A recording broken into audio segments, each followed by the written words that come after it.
Hi guys, welcome back. Today we are going to look at the Wilson Staff D7 forged irons. These are actually the irons that are in my bag. So today I'm going to talk you through why they're in my bag, why I absolutely love them, and why you should go and at least go and try and get fitted and try them out for yourself. If you haven't already, hit that subscribe button down below. You'll get notifications for every new video I post. And if you enjoy the video, hit the thumbs up button. It really does help the channel and it helps other people like yourself find the video too. So let's get started. So the Wilson D7 forged irons. Full disclosure, I do have a deal with Wilson Staff. That is the main reason why they are in my bag, but nonetheless, I do absolutely love the equipment that they provide. I've had these irons in my bag for about a year now, and headline is I absolutely love them. So let's take a little look at the tech inside these golf clubs. Like every manufacturer, the manufacturers are pushing the boundaries of what is possible, and that means they're pushing the technology of what's possible. So like I said, these are called the D7 forged, and they're forged because they are combining 8620 carbon steel combined into a cavity style club head. So you're getting forged feel with a cavity design. Next up, you get patented power hole technology. So basically what that is these little things in the bottom of the club face. They are little inserts and they basically create more flex in the club face, which allows higher speeds off the club face and also allows more forgiving contact between the ball and club face. So you get more efficiency off the face as well. Translation, the face flexes, the ball goes further, it's more forgiving. And finally you get power chamber technology. I don't know what that actually means. Translation, you get secret stuff behind the club face to reduce vibration and to enhance feel. Don't say enhance feel, that sounds dirty. To get better feel. No, that still sounds dirty. So here's my quick fire pluses and minuses about these irons. So positives are that these irons are good value. They cost you, but if you want to get 5 iron down to pitch and wedge, which is 6 irons, you can get those for $5.99. Now I know they're not the cheapest irons that you might ever see, but if you compare them to the biggest brands out there like Ping, Titleist, TaylorMade, Callaway, the bracket that these irons sit into in terms of the power forged iron or distance forged iron, they are going to cost you considerably less than those bigger brands. Second positive is the distance I get from these. These irons easily go further than what I was using before, which was actually the Wilson Staff blades.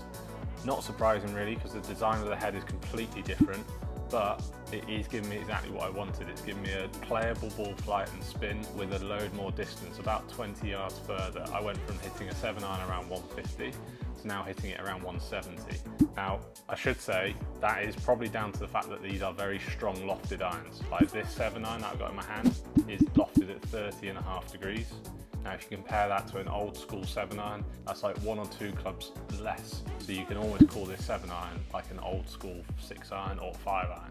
So we shouldn't be surprised when these modern irons go longer, but the best thing about these for me are very much still gameable. They spin enough and I can launch them high enough. And finally, the looks, all-round bag appeal. When these clubs are sticking out the top of your golf bag, people are going to stop and look and ask what they are, because they do look that good and they do stand out that well. They have that lovely kind of classic chrome finish on the top. Aesthetics aside though, these clubs sit behind the ball really well. Also the club face squares up behind the ball lovely. They're not too offset, they're not too chunky. Top line is thin enough that when you set it behind the ball, they look like a more sleek kind of bladey iron. So there are a few negatives that I think you need to be aware of these irons. So the first one is a little bit two-parter. It's the spin rates and the loft of the irons. So for someone like myself, I do get high enough swing speed that when I hit the ball, I can generate enough backspin, and I can also generate enough launch with the ball with the lofts on the club. However, if you're going to go get fitted, make sure that fitter is going to look at your launch angles and look at your spin rates. If you're hitting that to the 7-iron and it's not spinning near sort of 5,000 to 6,000 RPM and you're not launching it above sort of 20 degrees,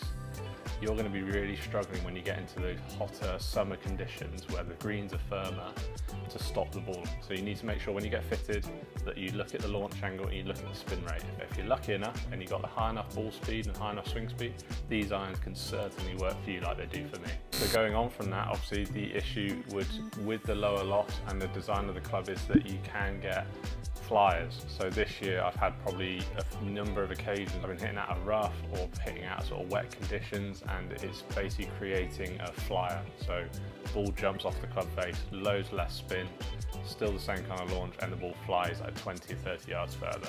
So I would beware with these clubs. Like I said, they don't want to spin too high and they don't want to launch too high. So when you get that flyer, it really is exaggerated.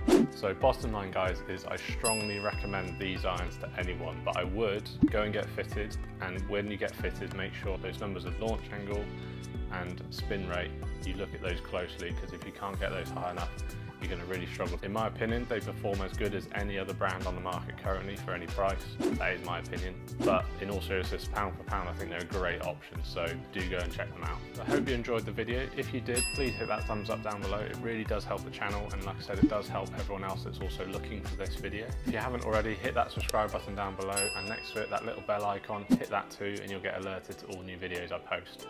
Stay safe, guys, and I'll see you next time.